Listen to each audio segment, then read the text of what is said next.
Yes, hello everyone. Welcome back. Today, I want us to handle one thing that we have forgotten. That is micro Excel errors. Some of the errors that normally occur.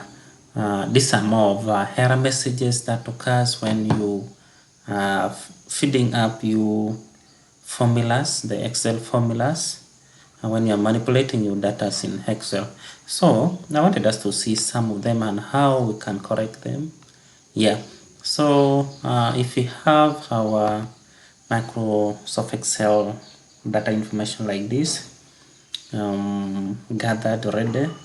So this is the past information for the student marks we have been working on last time.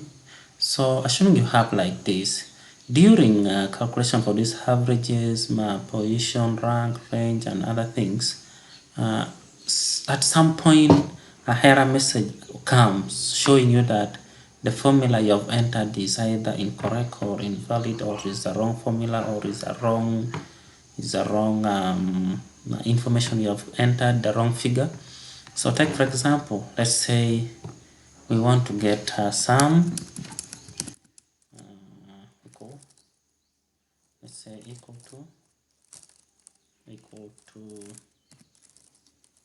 sum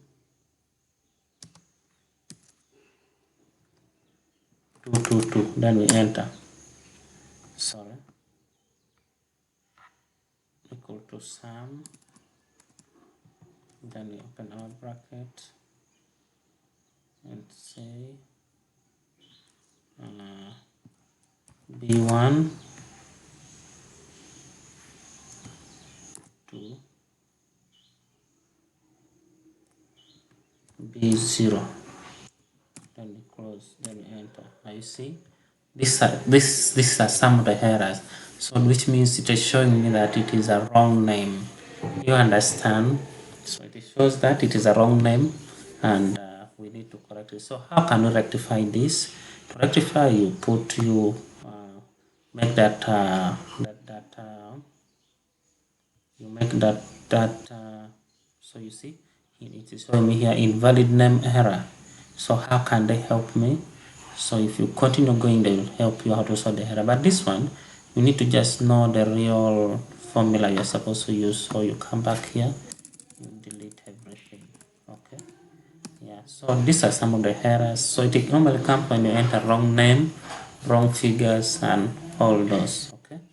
Thank you so much for listening, and don't forget to subscribe my YouTube channel as more will still come on, and also don't forget to like too.